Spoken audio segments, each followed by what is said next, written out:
ಸಾರಿಗೆ ನೌಕರರ ಸಂಘಟನೆ ಮತ್ತೊಂದು ಹಂತಕ್ಕೆ ತಲುಪಿದೆ. ಸರ್ಕಾರ 26 ತಿಂಗಳ ಹಿಂಬಾಕಿ ನೀಡಿದರೂ ಒಪ್ಪದ ಸಾರಿಗೆ ನೌಕರರ ಸಂಘಟನೆ 38 ತಿಂಗಳ ಹಿಂಬಾಕಿಗೆ ಪಟ್ಟು ಹಿಡಿದಿದೆ. ಸರ್ಕಾರಕ್ಕೆ ಮತ್ತೊಂದು ಡೆಡ್ಲೈನ್ ನೀಡಿ ಮುಷ್ಕರ ವಾಪಸ್ ಪಡೆದ ಸಾರಿಗೆ ನೌಕರರು ಹಾಗೂ ಸಂಘಟನೆ. ಹೌದು, ವಿವಿಧ ಬೇಡಿಕೆ ಈಡೇರಿಸಿ ಆಗ್ರಹಿಸಿ ಕರ್ನಾಟಕ ರಾಜ್ಯ ಸಾರಿಗೆ ನೌಕರರು ಬೆಂಗಳೂರು ಚಲೋ ಹಮ್ಮಿಕೊಂಡಿದ್ದು ಫ್ರೀಡಂ ಪಾರ್ಕ್ನಲ್ಲಿ ಪ್ರತಿಭಟನೆ ನಡೆಸಿ ತಮ್ಮ ಬೇಡಿಕೆ ಈಡೇರಿಸುವಂತೆ ಆಗ್ರಹಿಸಿದರು. ಆದರೆ ಪ್ರತಿಭಟನೆಗೂ ಒಂದು ದಿನ ಮೊದಲೇ ಸಿದ್ದರಾಮಯ್ಯ ಸರ್ಕಾರ ಕೆಲ ತೀರ್ಮಾನಗಳನ್ನು ಕೈಗೊಂಡಿದೆ. ಆದರೂ ಪಟ್ಟು ಹಿಡಿದ ಸಾರಿಗೆ ನೌಕರರು ಹಾಗೂ ಸಂಘಟನೆ ಇಂದು ಮುಷ್ಕರ ನಡೆಸಿದ್ದು ಅಂತಿಮವಾಗಿ ನಡೆದ ಸಂಧಾನ ಸಭೆ ಯಶಸ್ವಿಯಾಗಿದೆ. ಆದರೆ ಸರ್ಕಾರಕ್ಕೆ ಸಾರಿಗೆ ನೌಕರರು ಮತ್ತೊಂದು ಡೆಡ್ಲೈನ್ ಕೊಟ್ಟಿದ್ದಾರೆ.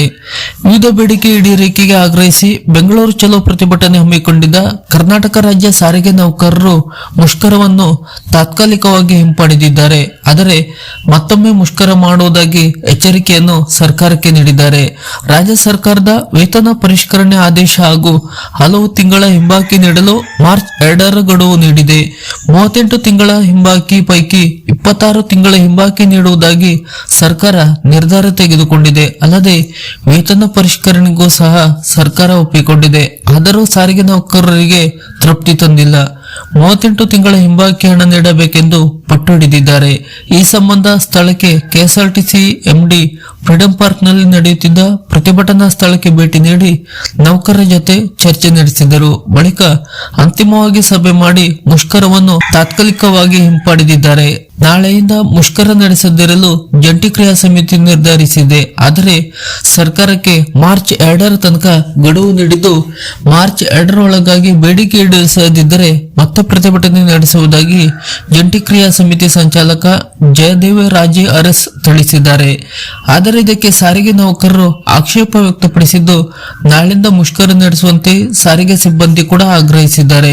ಗುರುವಾರ ಬೆಂಗಳೂರಿನ ಸ್ವಾತಂತ್ರ್ಯ ಉದ್ಯಾನವನದಲ್ಲಿ ಮುಷ್ಕರ ಹಮ್ಮಿಕೊಂಡಿದ್ದು ಸ್ಥಳಕ್ಕೆ ಕೆಎಸ್ಆರ್ಟಿಸಿ ಎಂಡಿ ಅಕ್ರಮ್ ಪಾಷಾ ಅವರು ಭೇಟಿ ನೀಡಿ ನೌಕರರ ಸಮಸ್ಯೆಯನ್ನು ಆಲಿಸಿದ್ದು ಕೆಲ ಭರವಸೆಯನ್ನು ನೀಡಿದರು. ಬಳಿಕ ಸಾರಿಗೆ ನೌಕರರ ಸಂಘಟನೆಗಳ ಜಂಟಿ ಕ್ರಿಯಾ ಸಮಿತಿ ಸದಸ್ಯರು ಮುಖಂಡರನ್ನು ಚರ್ಚಿಸಿ ಮುಷ್ಕರವನ್ನು ತಾತ್ಕಾಲಿಕವಾಗಿ ವಾಪಸ್ ಪಡೆದಿದೆ. ನಮ್ಮ ಎಲ್ಲಾ ಬೇಡಿಕೆಗಳು ಪೂರ್ಣವಾಗಿ ರಾಜ್ಯ ಸರ್ಕಾರ ಈಡೇರಿಸಬೇಕು. ಅದಕ್ಕಾಗಿ 10 ದಿನಗಳ ಗಡುವು ನೀಡಲಾಗಿದೆ. ಸದ್ಯ ಮುಷ್ಕರ ಹಿಂಪಡೆದಿದ್ದರಿಂದ ಸಾರಿಗೆ ನೌಕರರ ಹೋರಾಟ ತಾತ್ಕಾಲಿಕವಾಗಿ ಅಂತ್ಯವಾಗಿದೆ.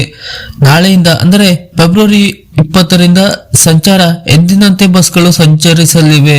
ರಾಜ್ಯ ಸರ್ಕಾರ ಮುಷ್ಕರ ಮುನ್ನಾ ದಿನ ಬುಧವಾರ 24 ತಿಂಗಳ ಹಿಂಬಾಕಿ ವೇತನ ಬಿಡುಗಡೆ ನಿರ್ಧರಿಸಿದ್ದರ ಜೊತೆಗೆ ವೇತನ ಪರಿಷ್ಕರಣೆಗೆ ಆದೇಶಿಸಿತು. ಇದರಿಂದ ಬೇಡಿಕೆಗಳು ಪೂರ್ಣ ಈಡೇರಿಸಿದಂತಾಗಿಲ್ಲ ಎಂದು ದೂರಿರುವ ಸಾರಿಗೆ ನೌಕರರು ಬೇಡಿಕೆಗಳು ಪೂರ್ಣವಾಗಿ ಈಡೇರಿಸಬೇಕು. 38 ತಿಂಗಳ ಹಿಂಬಾಕಿ ನೀಡಲೇಬೇಕು.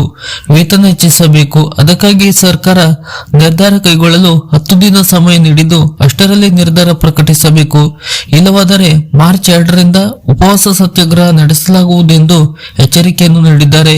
ಈ ಮೂಲಕ ಮುಷ್ಕರ ಮತ್ತೆ ಮುಂದುವರಿಯಲಿದೆ ಎಂದು ನೌಕರರ ಸಂಘಟನೆ ಜಂಟಿ ಕ್ರಿಯಾ ಸಮಿತಿ ಸ್ಪಷ್ಟನೆ ನೀಡಿದೆ.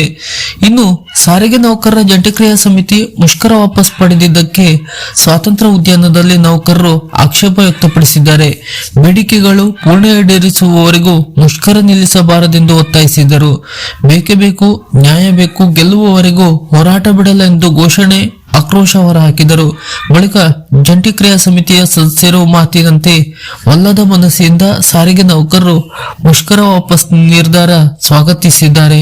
ಈಗ ಮಾರ್ಚ್ 2ರ ತನಕ ಸಿದ್ದರಾಮಯ್ಯ ಸರ್ಕಾರಕ್ಕೆ ಜಂಟಿ ಕ್ರಿಯಾ ಸಮಿತಿ ಗಡುವು ನೀಡಿದ್ದು ಅಲ್ಲಿಯ ತನಕ ಸಿದ್ದರಾಮಯ್ಯ ಸರ್ಕಾರ ಏನು ಮಾಡುತ್ತದೆ? ಸಾರಿಗೆ ನೌಕರರ ಎಲ್ಲಾ ಬೇಡಿಕೆಯನ್ನು ಈಡೇರಿಸುತ್ತೋ ಅಥವಾ ಮುಷ್ಕರ ನಿಲ್ಲಿಸಲು ಬೇರೆ ತಂತ್ರ ಏನಾದರೂ ಹೂಡಬಹುದೇ ಎಂಬುದನ್ನು ಇಲ್ಲಿ ಕಾದ ನೋಡಬೇಕಾಗಿದೆ. ಸಾರಿಗೆ ನೌಕರರಿಗೆ ಸಂಬಂಧಪಟ್ಟಂತ ಹೊಸ ಅಪ್ಡೇಟ್ ನ ಮಾಹಿತಿಗಳಿಗಾಗಿ ನಮ್ಮ ಚಾನೆಲ್ ಅನ್ನ ಸಬ್ಸ್ಕ್ರೈಬ್ ಮಾಡಿ ನಮ್ಮನ್ನು ಕೂಡ ಬೆಂಬಲಿಸಿ. ನಮಸ್ಕಾರ.